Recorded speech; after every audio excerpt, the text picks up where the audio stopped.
Hi viewers, welcome to dial sports. So IPL 18 season లో మరొక weekend వచ్చేసింది. So Sunday రెండు మ్యాచ్లు డబుల్ హెడర్ అభిమానుల కోసం వెయిట్ చేస్తుంది. ఫస్ట్ మ్యాచ్ లో Mumbai versus Lucknow at the Wankhede stadium లో జరగబోతుంది. సో ముంబై బౌన్స్ బ్యాక్ మనం చూస్తూనే ఉన్నాం. 2020లో లాగా టైటిల్ గెలిచే దిశగా అడుగులు వేస్తున్నట్టు మనకు తెలుస్తా ఉంది. వరుసగా విక్టరీ సాధిస్తూ ఇప్పుడు టాప్ 3లో ఉన్నారు.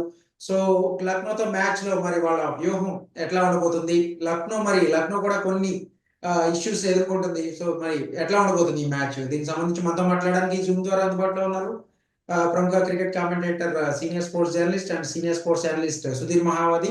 సుధీర్ గారు, so Mumbai versus Lucknow match it's afternoon match. So ఎట్లా ఉండబోతుంది వాంఖేడే స్టేడియంలో? I think the way Mumbai have made a comeback is tremendous, Naresh. మనం అనుకున్నట్టుగానే జరిగింది వాళ్ళ విషయంలో. బికాస్ వరుసగా విజయాలు సాధిస్తున్నారు, confidence is very high. And వాళ్ళకు రోహిత్ శర్మ పూర్తి ఫామ్ లోకి రావడం అనేది మరింత ప్లస్ పాయింట్ అయిపోయింది. అండ్ లాస్ట్ 3 మ్యాచెస్ లో చాలా అద్భుతంగా ఆడాడు. హైదరాబాద్ అగెనిస్ట్ అండ్ ముంబైలో Hyderabad against he scored big half centuries. And అవి నేను అనుకుంటాను ఆ 2 innings కూడా ఒక మంచి కాన్ఫిడెన్స్ నింపాయి ముంబై క్యాంప్ లో. బికాస్ హార్దిక్ పాండ్యా కూడా మనం చూస్తున్నాం కదా, పవిలియన్ లో కొంచెం రిలాక్స్ గానే ఉన్నాడు ఇప్పుడు. ఎందుకంటే సూర్యకుమార్ యాదవ్ అండ్ రోహిత్ శర్మ ఎవరికి ఛాన్స్ ఇవ్వటం లేదు మిడిల్ లోవర్ ఆర్డర్ కు. సో 2 wickets తోటి 1 wicket తోటే వాళ్ళు కోల్పోయి విక్టరీస్ సాధిస్తున్నారు ఈ రీసెంట్ లో.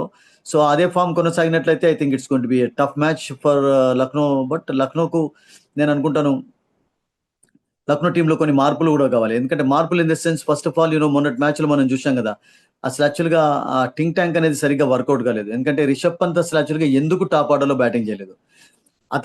అతని ఇంటర్వ్యూ ప్రకారం చూసినట్లయితే మేనేజ్మెంట్ అసలు యాక్చువల్గా లోవర్ ఆర్డర్ లోనే అతని బ్యాటింగ్ చేయమని కోరింది అని చెప్పి మనం ఒక ఇంటర్వ్యూ చదివాం. మరి అది ఎంతవరకు నిజం? లేకుంటే రిషబ్ పంత్ స్వయంగానే ఆ డెసిషన్ తీసుకున్నాడా? అబ్దుల్ సమాద్ ను పంపాడు, అది వర్కౌట్ కాలేదు. ఎందుకంటే ఆ పర్టికులర్ మ్యాచ్ లో నరేష్ ఒక 10-15 రన్స్ తక్కువ స్కోర్ చేసినట్టుగా కనపడింది ఢిల్లీ అగైనిస్ట్. 10-15 రన్స్ వాళ్ళు స్కోర్ చేసినట్టయితే it could have been a different story. So అవకాశాన్ని ఇక్కడ కోల్పోయినారు లక్నోలో. సో ఇప్పుడు అవే ఆడుతున్నారు, ప్రెషర్ ఉంటుంది. అండ్ రిషబ్ పంత్ ముఖ్యంగా is not been in great form. Actually only 150 చూసాం. అండ్ మొన్న కూడా the way he got out it was disappointing అండి. లాస్ట్ 2 balls అప్పుడు కూడా you have to try at least 1 run వచ్చాకని ట్రై చేయాలి, 2 runs వచ్చా ట్రై చేయాలి. బట్ ఒక రెక్లెస్ షాట్ ఆడే నిరాశపరిచాడని చెప్పాలి టోటల్ గా. సో మెయిన్ గా లక్నో డిపెండ్ అయ్యేది ముగ్గురు బ్యాటర్స్ పైన, Naresh. Markram, Mitchell Marsh and Pooran. ఈ ముగ్గురులో ఫర్ ఎగ్జాంపుల్ ముగ్గురు అవుట్ అయినారు అనుకోండి, వాళ్ళ పని అయిపోతుంది. మొన్న చూడండి, అద్భుతమైనటువంటి స్టార్ట్ తర్వాత 87 వితౌట్ లాస్ ఒక సిచ్యువేషన్ లో, ఆ తర్వాత 90-100 for 3 అయిపోయినారు. వీళ్ళు ముగ్గురు అవుట్ అయిపోయిన తర్వాత మళ్ళీ లోవర్ ఆర్డర్ అంతా కూడా ఫెయిల్ కావడం చూసాం. సో వాళ్ళకు ఓన్లీ బదాని ఒక్కడే కొంచెం చక్కగా రాణిస్తున్నాడు కానీ, బట్ మిల్లర్ నుంచి కూడా చెప్పుకోదగ్గ పర్ఫార్మెన్స్ చూడలేదు. మొన్న కూడా మిల్లర్ కొంచెం స్ట్రగుల్ అయినాడు యాక్సెలరేషన్ లో. So Lucknow is having some problems actually with middle order batting and bowling లో. I think it's good actually because Rathi and Bishnoi are doing a good job for them actually. అది కొంచెం plus point వాళ్ళకు. But ఇంకా నేను ఏమనుకుంటానంటే వాళ్ళకు మయాంక్ యాదవ్ లాంటి లోటు కనబడుతుంది. మయాంక్ యాదవ్ లాంటి బౌలర్ ఆడి ఆ పేస్ తోటి కపుల్ ఆఫ్ వికెట్స్ తీసి ప్రెషర్ క్రియేట్ చేసినట్టయితే it can be good for them because they've not played Shamar Joseph so far. మరి why not play him actually? ముంబైలో మీకు బౌన్స్ ఉంటుంది, కొంచెం ఫాస్ట్ బౌలర్స్ కి అనుకూలంగా ఉంటాయి కనుక కండిషన్స్. మిల్లర్ ను పక్కకు పెట్టి మీరు అతన్ని తీసుకోండి, ఆ ఒక బ్యాటర్ ఆడియండి. లోకల్ బ్యాటర్ కూడా ఆడియచ్చు కదా వాళ్ళు స్ట్రెంథెన్ చేసుకోవడానికి బ్యాటింగ్ లో. ఎందుకంటే ఆల్రెడీ మీకు 3 టాప్ బ్యాటర్స్ ఉన్నారు ఇక్కడ. మాక్రమ్ ఉన్నాడు, మీకు మార్ష్ ఉన్నాడు, తర్వాత అదే రకంగా this man is there, Pooran is there. So Rishabh Pant కొంచెం ఫామ్ లోకి వచ్చినట్లయితే 4 బ్యాటర్స్ సరిపోతారు మీకు. సో మీరు మిల్లర్ ను డ్రాప్ చేసి కూడా ఒక బౌలర్ ను తీసుకున్నట్లయితే it can work out for them. But will they do that tomorrow? Day after tomorrow. అయితే ముంబై ఒక బౌన్స్ బ్యాక్ అనేది మనం మళ్ళీ 2020 సీజన్ తర్వాత అద్భుతంగా వాళ్ళు బౌన్స్ బ్యాక్ అయ్యారు. రోహిత్ శర్మ ఫామ్ లోకి వచ్చాడు, హార్దిక్ పాండ్యా బౌలింగ్ అండ్ సూర్యకుమార్ యాదవ్ కూడా తన ఫామ్ కంటిన్యూ చేస్తున్నాడు. సో బుమ్రా మొత్తం కంప్లీట్ గా థింగ్స్ అన్ని కూడా ముంబై వైపే ఉన్నాయని చెప్పేసి అందరూ అనుకుంటున్నారు. ముఖ్యంగా ఏంటంటే వాళ్ళకు కీలకమైన సమయాలలో టాసెస్ అనేవి కూడా చాలా ఇంపార్టెంట్ గా మారుతున్నాయి. ముంబైలో సన్ రైజర్స్ హైదరాబాద్ దగ్గర టాస్ గెలిచారు, హైదరాబాద్ లో కూడా టాస్ గెలిచారు. సో అందుకనే ఎప్పుడు కూడా రిచీ బెనార్డ్ ఏమనేదంటే, ఒక కెప్టెన్ కు అన్నిటికంటే ఇంపార్టెంట్ ఏంటంటే సరి అయినటువంటి సమయాలలో టాస్ గెలిచే ఎబిలిటీ ఉన్నవాడే మంచి కెప్టెన్ అంట. అసలు అది ఒక లక్ గా మారుతుంది అక్కడ రియల్గా. సో ఒక్కొక్కసారి చాలా కీలకంగా మారుతుంటాయి కూడా. So is winnowing టాసెస్ and winnowing matches also. మీరు అన్నట్టుగా బౌలింగ్ కూడా చక్కగా చేస్తున్నాడు. అండ్ బుమ్రా ఆఫ్ కోర్స్ అంత పెద్ద నాకు అనిపించింది బుమ్రా యొక్క దాని ఏమంటారంటే ఇంక్లూజన్ అనేది వాళ్ళకు కాన్ఫిడెన్స్ ఇచ్చింది, కొంచెం పర్వాలేదు కానీ, బట్ అంత చెప్పుకోదగ్గ స్పెల్స్ అయితే పెట్టలేదు. ఈవెన్ మొన్న సన్ రైజర్స్ హైదరాబాద్ అగైనెస్ట్ కూడా చాలా రన్స్ ఇచ్చాడండి. ఢిల్లీ అగెన్స్ట్ కూడా చాలా రన్స్ ఇచ్చాడు. ఒక మ్యాచ్ లో ఫస్ట్ మ్యాచ్ లోనే వికెట్ లేకున్నా కానీ 29 నుంచి కొంచెం టైట్ బౌలింగ్. బట్ బుమ్రా అంటే గతంలో ఎట్లా ఉండేది నరేష్, 4 overs లో 20 రన్స్ ఇవ్వడం, 21 రన్స్ ఇవ్వడం, 2 వికెట్ తీసుకోవడం, 4 overs లో 13-14 రన్స్ ఇవ్వడం వికెట్ లేకుండా, అటువంటి బౌలింగ్ చూసేది.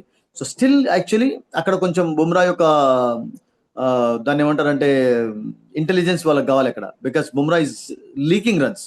But Boult is in terrific form అండి, అదొకటి అడ్వాంటేజ్ అయింది. దీపక్ చహర్ కూడా చాలా మంచి బౌలింగ్ కనబరుస్తున్నాడు వాళ్ళకు పవర్ ప్లేలో. So 2 advantage. అండ్ శాంట్నర్ మన వికెట్ తీసుకోకుండా కానీ is been doing a very good job as a spinner గా, అందుకని ప్రతి మ్యాచ్ లో ఆడిస్తున్నారు. మీకు పుతూర్ను ప్రతి మ్యాచ్ లో ఆడించడం లేదు కానీ, బట్ శాంట్నర్ ను ప్రతి మ్యాచ్ లో వాళ్ళు ఇంక్లూడ్ చేస్తున్నారు. Yes. ఇంకా ముజిబూర్ ను తీసుకోలేదు, వీళ్ళకి వీక్నెస్ ఉంది కనుక ముజిబును కూడా ఆడించవచ్చు. సాక్స్ Jacks is doing a good job. Rickelton is also coming back to form. So ముఖ్యంగా వాళ్ళకు రోహిత్ శర్మ ఫామ్ లో వచ్చాడు కనుక ఇవన్నీ కూడా మైనస్ అయిపోయినాయి. అతడు ఫామ్ లో ఉంటే చాలు. ఏదైతే మరి రోహిత్ శర్మ హోమ్ గ్రౌండ్ వాంఖేడేలో మంచి రికార్డు ఉంది. మరి మరొక ఒక 50 ఎక్స్పెక్ట్ చేయొచ్చు, ఎందుకంటే చెన్నై మీద 50 అండ్ సన్ రైజ్ మీద 50. అతనికి ఉన్నటువంటి ఒకటి అదేంటంటే ట్యాగ్, వెన్ ఈ స్కోర్స్ రన్స్ ఈ scores in turns. Yes. World cup లో చూసాం, బిగ్ టోర్నమెంట్స్ లో చూసాం, ఒకసారి ఫామ్ లోకి వస్తే అట్లాగే ఆడుతుంటాడు. అతను ఆపడం చాలా కష్టం, అతని కాన్ఫిడెన్స్ అంత హైగా ఉంటుంది. అండ్ దట్టు మొన్న కపుల్ ఆఫ్ ఎక్స్పర్ట్ చెప్పినట్టు అతని యొక్క అంటే ఇప్పుడు అభిషేక్ నయ్యర్ కూడా చాలా కీలకమైనటువంటి రోల్ ప్లే చేశాడు అతని డెవలప్మెంట్ లో అంటుంటారు, కాన్సన్ట్రేషన్ లెవెల్స్ లో. స్ట్రేట్ డ్రైవ్ ఆడేటప్పుడు, బౌలర్స్ బ్యాక్ డ్రైవ్ ఆడేటప్పుడు, లాఫ్టెడ్ షాట్స్ ఆడేటప్పుడు ఎక్కడ కూడా హెడ్ పొజిషన్ కదటం లేదు, కొంచెం అక్కడ తేడా కనబడేది. సో అంత అద్భుతంగా కాన్సన్ట్రేట్ చేస్తున్నాడు, అంత కాన్ఫిడెన్స్ హైగా ఉంది అతని కనుక అతను ఆపడం చాలా కష్టం. అతని వికెట్ మీరు అన్నట్టుగా చాలా కీలకం స్టార్టింగ్ లో. And it's going to be interesting because Shardul Thakur is also from Mumbai, and Thakur versus Rohit will be an interesting battle in the beginning అండి, నో డౌట్. ఓకే, అయితే ఇట్స్ ఆఫ్టర్నూన్ గేమ్ కాబట్టి వాంఖేడే పిచ్ ఎట్లా ఉండబోతుంది? మనం ఏదైనా హై స్కోర్ ఎక్స్పెక్ట్ చేయొచ్చా? Toss ఏమన్నా will be crucial? That's a good question. మీరు ఆఫ్టర్నూన్ కనుక ఈవినింగ్ కొంచెం బౌలింగ్ చేసే వాళ్ళకు కొంచెం హెల్ప్ఫుల్ కండిషన్స్ ఉంటాయి. So batting first would be better అనిపిస్తుంది, ఎందుకంటే బ్యాటింగ్ ఫస్ట్ చేసినట్లయితే మీకు ఒక మంచి స్కోర్ చేసేందుకు కూడా ఛాన్స్ ఉంటుంది. అండ్ ఎండ చాలా ఉంటుంది కనుక బౌలింగ్ స్టార్టింగ్ లో చేయడం కొంచెం కష్టంగా ఉంటుంది అప్పుడప్పుడు. But you never know because Mumbai are preferring chasing these days. వాళ్ళ డెసిషన్ ఎలా ఉంటుందో. బట్ నేను అనుకుంటాను లక్నో లాంటి టీం ఒకవేళ ముంబై ఫస్ట్ బ్యాట్ చేసి 190, 180 స్కోర్ చేసినట్టయితే ప్రెషర్ లో ఉంటారు, బికాస్ వాళ్ళు చేజింగ్ లో కూడా కొంచెం కష్టపడుతున్నారు కనుక. I think if they bat first and put up decent total, it will be better for them. Okay, ఎంత స్కోర్ ఎక్స్పెక్ట్ చేయొచ్చు మనం ఈ మ్యాచ్ లో? ఎనీథింగ్ అబౌవ్ 180 అండి. It's a big good batting wicket, and నేను అనుకుంటాను ఒక బిగ్ స్కోరింగ్ మ్యాచ్ చూడబోతున్నాం ముంబైలో. అంటే ఓన్లీ పార్ స్కోర్ ఆర్ డిఫెండబుల్? యా, నేను అనుకుంటాను ఒక 200+ చూసాం, 200+, అండ్ ఒక లో స్కోర్ కూడా చూసాం, 116. కోల్కతా ఆల్అౌట్ కూడా అయింది ఇక్కడ. బట్ నాకేమనిపిస్తుంది అంటే ఒక మంచి స్కోర్ చూసే ఛాన్స్ ఉంది, ఎందుకంటే 2 టీమ్స్ లో బిగ్ హిటర్స్ ఉన్నారు. మీకు చూడండి చిన్న గ్రౌండ్ కనుక పూరన్ లాంటి players they love the conditions here actually. Mitchell Marsh కానివ్వండి, బిగ్ హిటర్స్ కనుక. అండ్ ఇప్పటివరకు వాళ్ళు నేను అనుకుంటాను కలిసి కూడా ఇద్దరు 40+ సిక్సెస్ సాధించారు ఈ టోర్నమెంట్ లో. సో మంచి హిటర్స్ ఉండడం తోటి ఒక మంచి స్కోరింగ్ మ్యాచ్ చూడబోతున్నాం మనం Sunday afternoon, Naresh. Okay, what's your final prediction of this match? Are you going with I Mumbai? think Lucknow should make a comeback అన్న ఫీలింగ్ అయితే నాకుంది. Let's hope Lucknow might break the rhythm of Mumbai అని నాకు అనిపిస్తుంది ఒకసారి. Okay, thank you very much Sudheer గారు. So thank you. Wankhede stadium వేదికగా afternoon match అది కూడా ఒక ఇంట్రెస్టింగ్ ఫైట్ గానే జరగబోతుంది. ముంబైకి మేబీ లక్నో షాక్ ఇచ్చే అవకాశం ఉందేమో అని చెప్పేసి సుధీర్ మహావతి ప్రెడిక్ట్ చేస్తున్నారు. సో ఇది Mumbai versus LSG match preview. Keep watching dial sports.